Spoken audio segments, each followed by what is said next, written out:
Fabrice Eboué, on entend souvent qu'aujourd'hui, on dit les humoristes, on ne leur laisse pas quand même une liberté comme avant.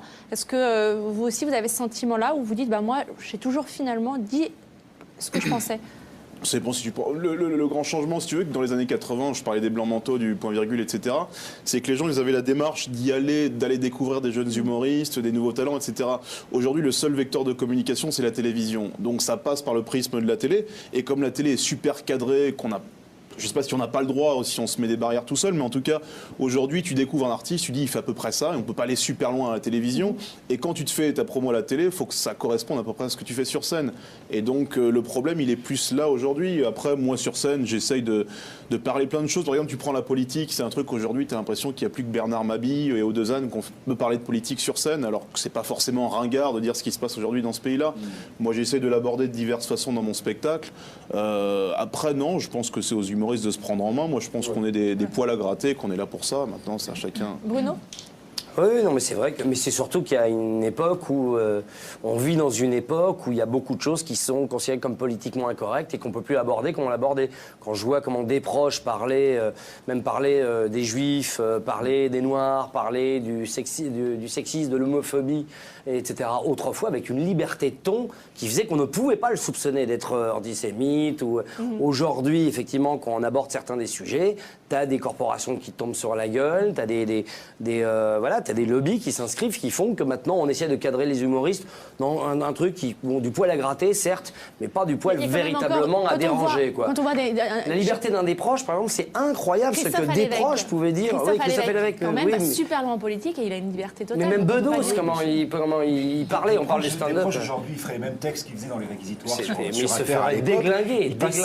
Mais en même temps, il y a peut-être pas aussi il y a peut-être pas la relève. Mais regarde ce qui est arrivé à Dieudo. Mais lui, attends, arrête. Mais attends, je vais t'expliquer justement. Dieudo, c'était un très très bon pote à moi. C'était mon meilleur ami quasiment dans ce métier. Jusqu'au jour où, effectivement, j'étais dans une émission sur France 3. C'était un hommage au nul. Marc-Olivier Fogel avait invité Dieudo. Et il y avait Jamel d'ailleurs aussi à cette émission. Nous étions Yvan et moi. On faisait un hommage au nul. Et il était là, il fait ce fameux sketch, assez ambigu, certes, mais qui reste un sketch. Et qui était pas mal en plus, le sketch. Sauf qu'après, tout le monde lui tombe dessus, le traite d'antisémite et tout. Et lui, après, il tombe dans une sorte, effectivement, bon, je vais pas rentrer dans sa tête, mais il tombe dans une sorte de parano, de jusqu'au boutisme autour de ça, et puis il s'enferme dans sa propre logique un peu infernale, jusqu'au jour où d'ailleurs j'ai été le voir, je devais lui donner le rôle principal de mon film Espace Détente, avec Yvan et moi, et je lui dis, je te demande juste une chose pour faire le film, est-ce que tu es antisémite ou est-ce que tu l'es pas? Et il n'a pas été capable de me répondre, mais il dit, c'est plus compliqué que ça. Je lui dis, bon, bah alors laisse tomber, on se voit plus, et tout, tu feras pas le film avec moi.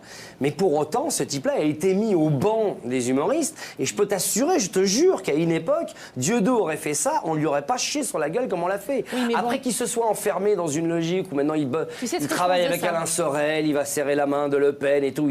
Effectivement, maintenant, il est dans une sorte de logique très, très, très qui moi me dérange absolument, mais je te jure, ça ne lui serait pas arrivé. Oui, mais il a été récupéré lui aussi. Il a été récupéré par l'autre camp qui a dit viens chez nous, viens, puisqu'ils t'en veulent, c'est bien la preuve, tu vois, que les Juifs t'empêchent de travailler. Et effectivement, maintenant, il ne sait plus vraiment où il en est. J'espère que dans quelques années, il fera son grand mea culpa. C'est pas aussi simple que ça, tu vois, parce que c'était vraiment, tu vois, il a quand même bossé avec Dieudonné pendant des années, donc on peut pas avec Elie Semoun pendant des années. Donc, tu vois, même Elie, toi-même, tu lui as posé une question qu'il a pas. Oui, non, mais je dis pas qu'à un moment il n'a pas basculé dans quelque chose que je trouve limite. Mais il a été massacré avant même de pouvoir s'exprimer vraiment. En plus que tu prennes tous les humoristes du Jamel Comedy Club, on reconnaît tous que Dieudonné sur scène, et je te parle pas de ce qu'il dit en dehors de scène, c'est une leçon au niveau des personnages, etc. Tout le monde. Et avant le divorce de Patrick, il faut savoir qu'il avait déjà des soucis. Et il a reconquis déjà une première fois le public avec son spectacle, parce qu'au niveau de la scène, Dieudonné, c'est indiscutable. Il est super bon, quoi. Quand tu regardes, et bon, évidemment, après, tu choisis, quand tu lis Céline, tu choisis de mettre de côté ce qu'il pense. Bon, après, c'est vrai que c'est devenu super tendancieux.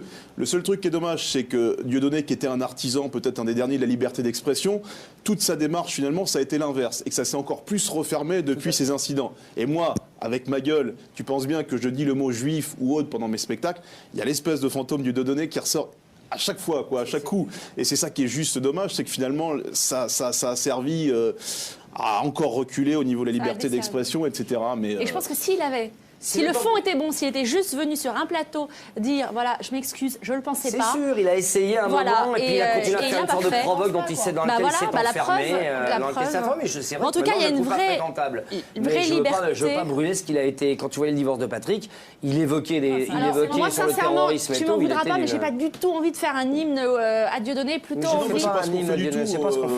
juste envie de dire qu'aujourd'hui, malgré tout ce qu'on peut dire, dans une autre époque, il ne sera pas fait taper dessus comme il l'a fait. Maintenant, ce qu'il y a fondamentalement derrière, ce qu'il est en train de penser aujourd'hui et ce qu'il cultive aujourd'hui, effectivement, c'est très contestable et je ne le trouve pas fréquentable. D'ailleurs, je ne le fréquente pas.